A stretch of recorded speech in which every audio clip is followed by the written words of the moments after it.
What's up? What's up, hoop heads? It's your boy JB here with Undrafted Hoops. Um, got some things I want to talk about tonight. Tonight we're going to talk about Game Three of the NBA Finals and some of the performances that we got to witness. But before I do that, I want to mention the Hardcore Sports Network on YouTube. They've been great to us so far. We're still relatively new with them, but I got to give a shout out. Make sure you subscribe to them. They got a lot of great content, not just us, and they cover every sport. So it's not just basketball. I also want to mention Facebook. That's where we got our start. We've been pushing NBA content on there for like 4 or 5 years now, every day too. We try to keep the narrative nice and light. We're not here to bash dudes. We're here to celebrate the game and talk about why we enjoy it every night. Our motto at Undrafted Hoops is to change the narrative surrounding the NBA brick by brick. We're also on Twitter now, Undrafted Hoops underscore, and we're also on YouTube, obviously. Relatively new to that too, but we're going to push content between now and the end of the season. The end of through the off season and then the beginning of next season, we're going to push content, bang, bang, bang. But I don't do it alone. My man Josh Isles behind the scenes. Got to get that handsome fucker on camera with me. I can't do the show without my boy. I got to bring him on. He's waiting in the studio. There he is. The man, the myth, the Sasquatch, Tony G, in the building. What is What's up, bro? Nice chill night, right? Yeah, definitely. NBA Finals. Gotta love it. So we're fresh. We're fresh off of Game Three. I'm sure everybody knows by now. Denver Nuggets take the lead 2-1 behind two iconic NBA Finals performances from Nikola Jokic and Jamal Murray. Before I get into how many first or records they broke yesterday, tell me what you've seen. Nuggets win by 15. They held a double digit lead for most of the last three quarters. Give me a quick breakdown of what you've seen from them in Game Three, or what you didn't see out of the Miami Heat.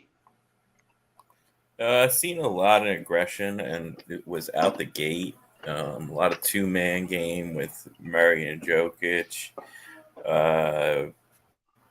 Just also, I liked Malone. He played him 44 and 45 minutes, which I think that's what you're going to have to do. You can't keep those guys off the court. You only need to win two more games. They can play 40-some minutes. Go ahead and do that. So they did everything right. Christian Brown was incredible off the bench too. But obviously, when both your stars have 30-point triple doubles, you're probably going to win. But I will say one thing: this is the first time I've seen like Jimmy slacking a few times on defense. I think the Nuggets finally. It's the first time we've seen him frustrated in the playoffs. Yes, he scored 28 points, but there was times he just seemed a little out of it, which we haven't seen Jimmy out of a basketball game in months now. So, yeah, for sure. It seemed like the mountain. It felt like it was too high for him to climb that entire game. It seemed like every time Miami tried to step on the gas, Denver just never stopped, right? Yeah, Denver never stopped, and then the Heat couldn't string together multiple threes, and they really did a good job of defending the 3-point line and just say, okay, Bam, you want to try to score from 20 feet away or try to drive into Jokic, we're going to live with that. Keep trying it, and we'll live with the percentages. And I don't think good strat. No, go ahead, Tom. For Game 3. No, I was just saying it's a good strat for Game 3, but Game 4. Go ahead. it's kind of what the Nuggets did in the first game. They let Bam, like you said, they let Bam take 20 shots. I mean, you can live with that because he's not stretching the floor. It's all in the paint, and it takes away their biggest asset, which is their perimeter shooters. You mentioned Braun. Is that the first minutes that he's seen in the series? Nah, he played actually really well in game 2 in the first half. And then, like, one possession didn't go right. And he kind of got yanked early in the second half. The one play that stood out to me was when, I mean, you've obviously seen it on some of the highlights, is when he took that layup in the third quarter. It might have been the fourth, but he went right into Jimmy's chest, grown man shit, and let Jimmy know, like, yo, you're the vet, you're the superstar, but I ain't afraid of you. I'm taking it right in the center of your chest. And kind of like, it was like a punch in the mouth, I thought, from Denver. I just think that with them guys, Murray and Jokic playing, like you said, in the 40-minute range, they're enough of a 1-2 punch to like neutralize the Miami Heat. Because, like you said, they're both efficient scorers. I think they both shot over 50% for the game. 12 for 21, 12 for 22. They're not shooting high volume, but they're shooting efficient shots. Like you said, they're the first pair of teammates to have a triple-double, 30-point triple-double in the finals. And they're the second set of teammates to have a triple-double in the finals, joining Steph Curry and Draymond Green. I just think that we're at a point in the series, we're 3 games in, we can start to draw the series out. Like, with me saying this, I'm not saying the Heat can't win, but I'm saying that I think Malone's strat, like you said, is to just take away their threes. Like, defend the threes, let them bring the paint because they got some big bodies down there. Jokic and Aaron Gordon. Aaron Gordon is my guy, bro. Like, he ain't filling stat sheets. Like, he ain't loading them up. But he does exactly what is needed for that team on both sides of the ball, right? Yeah, he's he doesn't need the ball on offense, but he gets it about 10 times a game, makes over 50% of his shots, and then he's helped defense. He's all over the place. He can switch on multiple people, and like you said, around the rim. They have a lot of length, so and size, strength. Do you see the floor burn on Murray's left hand? It was pretty gnarly. I mean, yeah, it was pretty nasty. And at what point in the game did that happen? That I don't know. I just seen it this morning. I wonder if that affects him in Game 4.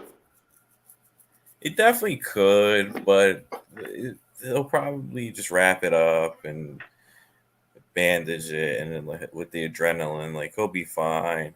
I think, like, it will hurt, but he probably will be guns ablaze and trying to score another 30 piece.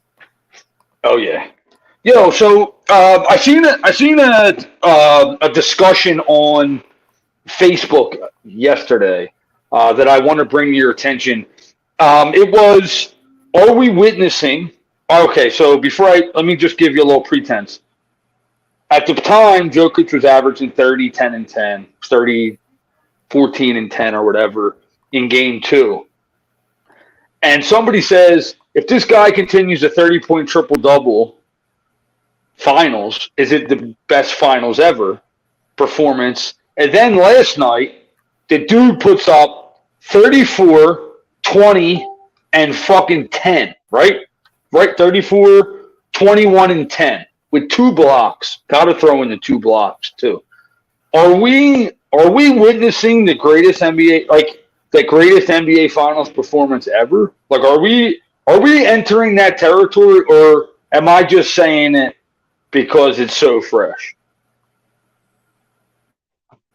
No, I mean definitely is for sure in the conversation. I would say it kind of reminds me of the that one Tim Duncan series. That level of dominance. Yes, he has more.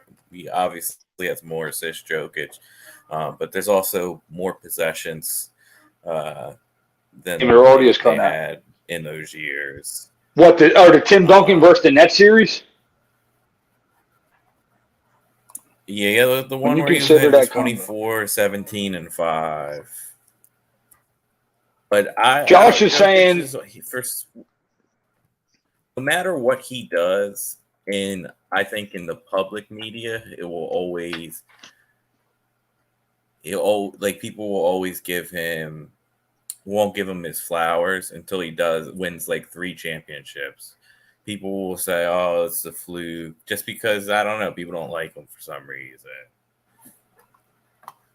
yeah, like it sucks because we used to have this conversation like, you're an all-time great until you win a championship, and then it's like we watched a guy like it's funny like all my conversations seem to stem back to LeBron, but you have a guy that's like hyped up like LeBron, and he accomplishes so much that it kind of like sorry about that. It kind of like normalizes greatness to an extent, and then you see like Steph Curry, and then he rolls and wins 4 titles, and then it's kind of like you got this guy Jokic.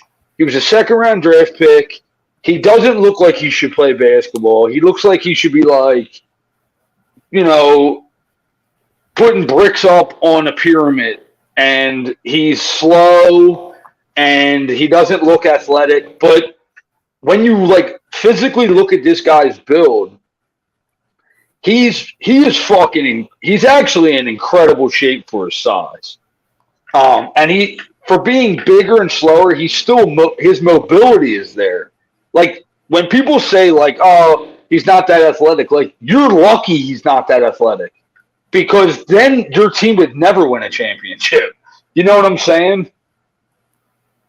Oh And yeah, and because they and yeah. and you say like, oh, he might have to win 3 championships for people to really, consider him one of the greats or whatever. And it's like it used to be one, and now you already see this narrative being drawn up. Like Josh just mentioned it, but I know he's not spinning this narrative. Like, oh, Miami's the 8 seed. Like, I don't want to hear that shit. You can only play who's in front of you. You know what I'm saying? Like, it Yeah, ain't his fault that the Bucks lost and the I've Sixers and the actually Celtics. I heard people try to say this is the easiest road anyone's ever had to win a championship, and it's Like, not. okay, like it's not their, but it's not even. Like, is it their fault they've been the 1 seed all year? Like, I think that like, is it their fault that they've had the best record and they're finally healthy? Where like, if they were healthy the last 2 years, they might have been in the same position. You know what I'm saying? Like there's circumstances in every NBA season. In every championship, there's a circumstance. You know what I'm saying? Whether it be one guy getting too many technicals and getting suspended and missing a game, or a team doesn't get an offensive rebound and a teammate hits a 3-pointer to tie the game up and force overtime. Like, there's an upset in the playoffs where you don't get that dream matchup that we all asked for. Like, Denver just single handedly smashing everybody. Jokic and Murray are just they're doing their best Kobe and Shaq impression. 1-2 man, try and stop us.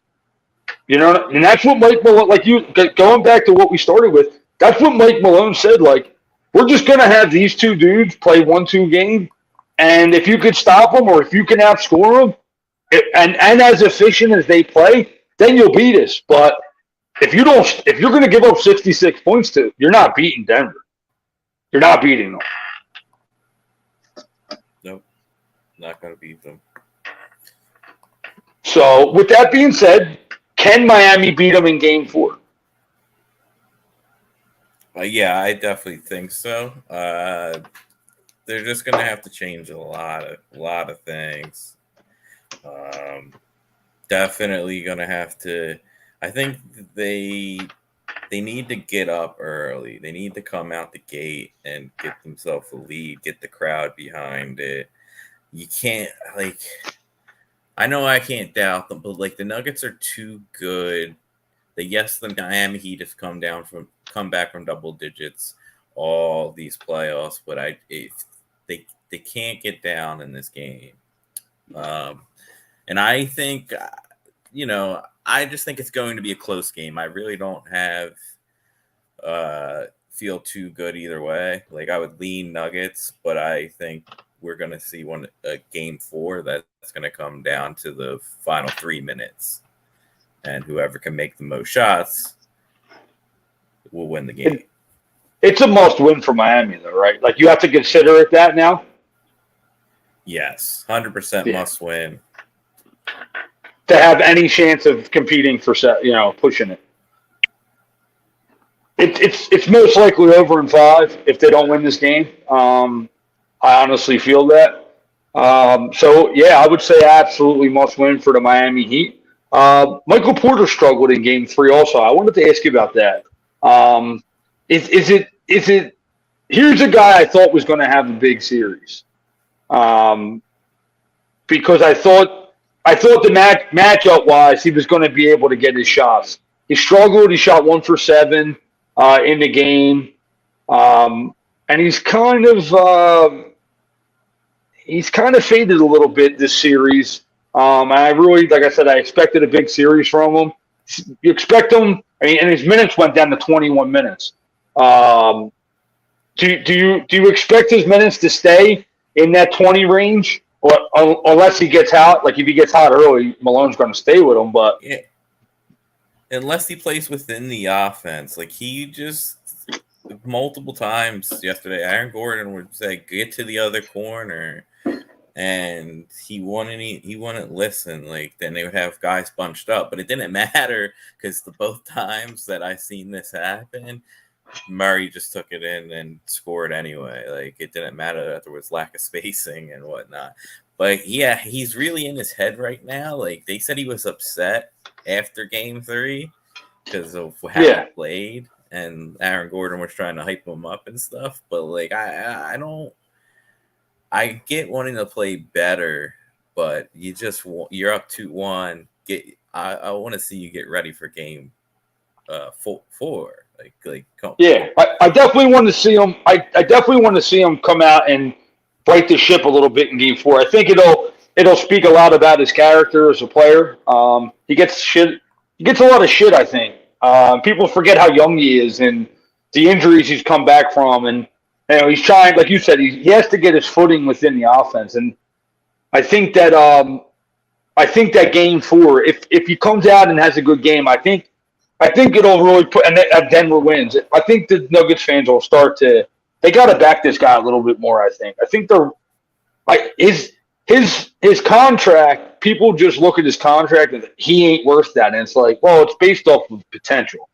And I think as we keep watching this guy grow as a player, games like this, Game 4, coming off of a bad game, losing some minutes in the NBA Finals, it's like a wake up call, kind of like a heat check, so to say. You know what I'm saying? And it's like Denver's up 2-1. Imagine if Porter gets back to himself and drops 17. Then it's over, right? If Jokic and Murray just played how they've been playing throughout the playoffs, and you can get 17, 18 from Porter, I think Miami's in big trouble, right? Yeah, I mean the starting lineup had like 20 some points or something, other than Jokic and Murray. Like KCP, I think, had 2. He had 6. Porter had 2. 11. Yeah, so they had 19 points. Yeah. So, like, if they get a boot, like, if one of those guys, go off, like, Miami's not going to be able to score enough points, I don't think, even if they're shooting the 3 at a high clip. Denver's offense is just too damn good. Exactly. So, gonna move on to the next topic. Tomorrow night's Game 4. I know it's only 1 day rest. because they don't have to travel.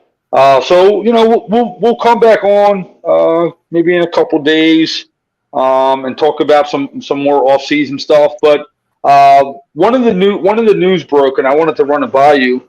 CP3 gets waived by the Phoenix Suns. Now, it doesn't necessarily mean he's not going to be a member of the Phoenix Suns. But I want you. I know you're a big salary cap guy and all that.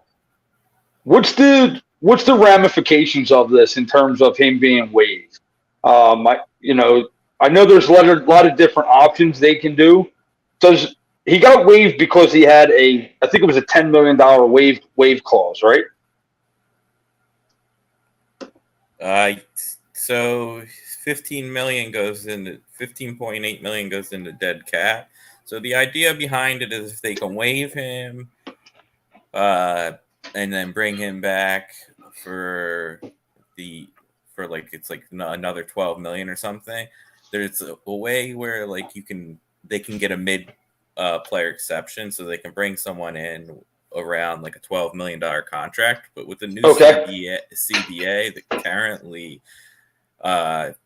you can't like go over certain taxes. So like that's why Golden State doesn't really like this new CBA, to where like right now, if they don't cut CP3, they literally like can't do anything without moving Shamit or moving Aiton's contract. Like they're just they could only sign. They're capped. Yeah, they'd be capped out. So the idea behind this Chris Paul is hope maybe he gets through waivers and we bring him back. They're also like they don't have to waive him yet, so they will entertain trades too. So like that's a potential. I'm hearing they looking at maybe a sign and trade with Kyrie, possibly James Harden. They have I don't know what the Suns are. I don't like any of them. I don't like any of them. Exactly, but they have multiple plans this summer. It's not plan A. They have a plan A, B, C, and D. I have a dark horse landing spot for them, and I'm really curious. I almost sent you this today in the chat, and I said hard to see where CP3 fits elsewhere. Now, Josh, I got one for you. Tony, I've been waiting all day to tell you this. How about New Orleans? Okay, go back to where he had some success. He brought the New Orleans would be a good spot. They need a point guard. Yo, I even think with how Zion is, like we don't know what to expect with them in the future. The Pelicans have a very good team. I'm a huge Pelicans guy. I love their roster.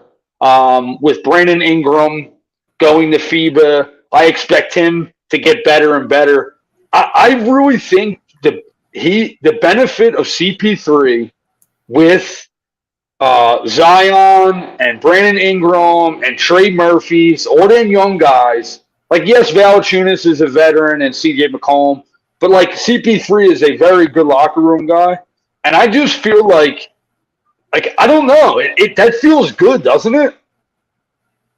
It does, and or am I just trying to write a storyline here? No, you're right. You're definitely so right. And like Zion needs to get focused and get back on the court. Like he needs that type of vet. Like CJ's, head of the players union, and he took over for CP3 or whatever. But he doesn't have like CP3. He has a respect level with the young guys. They all grew up watching him.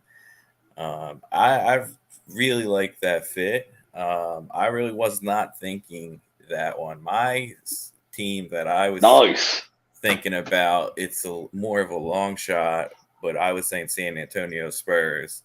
You have them come in. They need a point guard position. He will know how to pass Wembanyama the ball in certain spots. Yeah, get him in spots. Mentorship, 1-2 seasons. By year 3, Spurs are definitely going to be competing for a title along those lines. Um, so I I also would thought like Detroit is that. if a contending team really didn't want him, another team I thought of was Detroit because of Monty Williams and because of where the Pistons roster is as in comparison to where the Phoenix Suns roster was when they brought CP3 in. So that was like a long shot, but like when I thought of New Orleans today, I do like the Spurs too. That would be a very good fit. Plus, I think CP3 and Coach Pop would be a very fun, like they would be fun to bounce off. It would be a very well coached team, especially a team full of young guys. So the Spurs is another. What's their odds to get them? I seen that they had odds for Yeah, CP3's so next that's team. what I'm trying to look up because the DraftKings had Spurs 10-1. Now I'm looking at Bet Online and it's 20-1 for the Spurs, but they actually Pelicans are 6 at 7-1. Really? Yes, Wow, that's they're crazy. on I moved the Bet. line that fast. They must be watching the show. So yeah, you're on to That's something with that one. So yeah, so it definitely I'm looking at the Phoenix Suns salaries. They have 7 guys under contract, and well, if they waive Chris Paul, it'll be 6. But they're really capped in what they can do. I know we've seen DeAndre Ayton being floated in trade rumors, and it's almost to the point where if they don't think KD, Booker, and Ayton can win together as like a three man combo, they have no choice really but to trade Ayton and try to bring back a 2-for-1. Like maybe Atlanta might be in the mix, or obviously Indiana. We talked about on our podcast the other day. We did a undrafted hoops off-season block party on Indiana Pacers, and we mentioned DeAndre Ayton going there. Like, is this CP3 being waived? Is this like a precursor to Phoenix is going to mix it up? They're going to shake it up. Absolutely, they're absolutely all in asset. Like they're gonna do whatever it takes to improve their roster. Try to plug holes the way they can. I mean, I'm all about I'm trading Ayton and even picks if I have to bring in Miles Turner because he is, I believe, like $15 million cheaper. So then you can also Yep. sign somebody. That's where Can I they would get look. Buddy Hield? Can they get Hield and Turner for Ayton? See, I don't know if they could probably. I don't know if the Pacers would ever do it, but they could do a type of Pacers have enough salary they could eat Chris Paul and Ayton in some type of deal like that. Yeah. But I don't know. The Suns picks are not going to be great. They're late in the 20s, and even if you do some pick swaps for years to come, like it may probably not enough, but What's the deadline on the CP3? Is it like June 25th? I've seen or 28th. yeah, it It was has to like be before. it's No, go roughly ahead, Tom. like 3 weeks at least from yesterday I was looking at. So I don't know the Okay. exact date, but around that. Well, I mean, look. So we're going to spin this into. I just mentioned it. Here at Undrafted Hoops, me and Tony and whoever else decides to come on with us. We got a couple great guests. Coach Cam, my man Wizard Gary. We got to get Josh back on the screen, bro. I don't think you've been on a screen with Josh before, have you? No, I've not. Yeah, we'll Not get Josh on. since the relaunch. No, no Okay. way. Oh yeah, Josh is in the comment section. So what me and Tony decided we're gonna do, we want you to know what we think of all 30 teams, whether it be now, whether it be before the draft, free agency, through the summer. We're gonna call it the off-season block party. We've already started it. We jumped off with the Rockets and the Pacers. If you're interested in what we have to say, we have two great podcasts on our YouTube channel where we talk about what we think that they might look to do pre-draft and possibly post-draft. And we're going to cover 6 other teams before the draft. And the reason that being is we picked 8 teams that we think are going to be directly impacted through the draft, whether they have multiple picks or top 5 picks. They're all franchise difference makers. We're going to cover the Portland Trailblazers next. Very exciting buzz about their all season, Tony, right? I mean, you even said to me before the show that you think Lillard's possibly going to be on a new team. Are you leaning towards that as we get closer?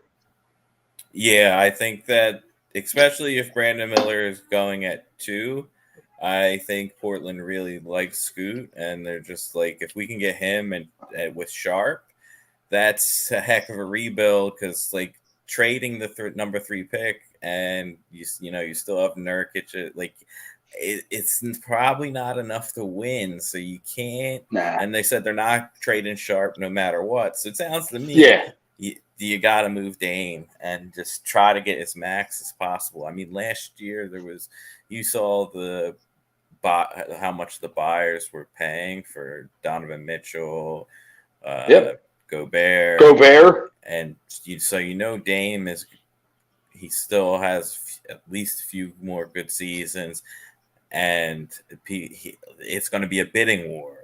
So you think a lot of it has to do with the Hornets taking Brandon Miller if they decide to do that. If they know sooner than later that they're going to take him, do you think Lillard gets moved pre-draft because they're probably going to want another draft pick or 2 in this draft, right? I think they'll wait because on draft day, like you're never going to get the maximal, like to where like they'll really play it up till after the draft. It will be on ESPN. There'll be agents leaking. This side will be leaking rumors, and then they're trying to get everyone on the phone, and then get someone to cave like 4 first rounders, such and such for Damian. Kind of a build up. Yeah, I hear that. So that's the next team we're going to cover. We probably could go right into it if we really wanted to, but we're not going to do that. We're pushing that 35-minute mark. We're going to cover the Charlotte Hornets. Like you just mentioned, they got the number 2 pick. There's a lot of buzz swarming between if they're going to go Scoot or Brandon Miller, and I don't think it's anybody but either one of those guys. We also got the San Antonio Spurs, another team we got to touch on. Do they have more than 1 pick in the first round, or is it Victor, all in Victor, and nobody else? No, I think they have one later in like the 20s. Let me trying to see. Maybe I'm wrong. Well, another team. No, they have the 33rd and the 44th. Okay. Well, 33rd's right on that cusp of, outside of the box first. But it's essentially, yeah. And you could always, maybe potentially trade their 33 and 44 and move up to the late first round if you want. They have the cap, so if there's somebody that they really like. Yep. We're also going to touch on the Detroit Pistons, a team I'm big on. I'm really excited about Cade Cunningham's return. I'm excited about them bringing Monty in, even though Coach Cam isn't, and I can't wait to rub it in his face when Monty has success in Detroit. We're going to touch on the Orlando Magic. Not only am I excited for their actual roster, they actually have 2 draft picks again in the, I think, top 15. And I just feel like every year they're just taking 2 guys and 2 guys and 2 guys. And they're starting to really get exciting. I think Orlando's a team on the cusp of a breakout. And I'm very curious are they going to make a move and not keep adding young assets and maybe package 2 guys and 2 picks and try to get somebody. Let me ask you a question. Since we did mention Portland, is there any chance that Orlando can possibly get in on the lower sweepstakes? Just because like they have young assets and multiple picks, could you see them maybe just trying to go all in and try and get a guy like Lillard to pair with like Benchero and Wendell Carter, or is that just way? Am I just thinking like outside the box, and then there's another box, and now I'm standing on the other side of that one? No, I mean you're definitely right because they were linked to Fred Van Fleet a lot last year, and then like all the rumors where they were going to offer him 30 some mil this offseason. It's cooled down. So like They clearly need a point guard. yeah, they definitely might package something up. I've seen that they may go. I think they have 6 and 11. Yeah, They potentially want to move up to 3. I don't think Portland does that because because of the scoot. just you got to pick your guy. And but the one thing I was going to say interesting with all the Brandon Miller talk going to Mike Schmidt, who used to work at ESPN, who now works for the Blazers, did a phenomenal job with the draft, and his buddy is one of the guys leaking Brandon Miller to the Hornets. So maybe there's a little showmanship, like trying to play it up to get them to convince. Because I have a feeling Portland's camp is all in on Mr. Henderson. Yeah. I mean, it like you said, and it makes more of a sense in terms of fit for Charlotte and Portland. And that obviously it helps the buzz surrounding will Lillard be traded, and the NBA loves their all-season buzz. The last team we're coming up on the end. The last team we're going to cover pre-draft, and I asked you who you wanted to put into this slot, and you actually surprised me. You said the Utah Jazz. I know they have multiple picks in the first round. Why do you see them as a team that's is it just the multiple picks in the first round, or do you see some things from Utah that they can improve on in this draft? Yeah, I just think that not many people were watching. Like, I watched a ton of League Pass games with the Jazz. I'm huge on Will Hardy. I think he's a genius. The dude was, for his rookie season, and out coaching guys on a nightly basis. Like, marketing though, he's coming. He's doing his military for Finland, then going straight in the FIBA. This dude is going to be definitely top 10 in the MVP voting next season, but I'm thinking maybe like top 6 possibly. Wow. I'm seeing that big of a leap for Mr. Marketing. Is he playing in the FIBA, or is he can't because of the military? No, he is. So he's just, he's getting that. He's in the military now, just getting in shape, and he's going to try to lead Finland again. They got 4th place, I believe, in the Euro Cups, which people had no idea. And that's when I was like, whoa, he found something here. And then that's what he said. He lacked confidence. But I am excited for the Jazz, and they can go. I'm excited for Kessler's jump. Oh, he's phenomenal, Walker. Yeah, for sure. So that's the 8 teams we're going to cover. We might be able to squeeze in another 1 or 2 before the draft, but once the draft's over, we're just going to be kind of rapid firing. We're going to pick another 8 teams that we think are directly impacted before free agency, because the draft rolls on. It's like 2 weeks after the finals, and then free agency opens up like a week after the draft, and then it goes straight into summer league. So then it goes straight into FIBA. So we're just going to be ripping basketball podcasts off and just giving you an insight on how we view the league. And because I don't know about you guys, me and Tony G love this shit, bro. Out of all the leagues, this is the one that I follow all year round. I mean, we could talk golf, we could talk boxing, we could talk football, but none of it as in depth as we talk NBA. And that's just, I mean, I talk basketball with you right before I'm sleeping. And then I text you in the morning about basketball. You know what I mean? We're just plucking off highlights and hot takes and opinions. And we're wrong a lot, but we are right a lot. You know what I'm saying?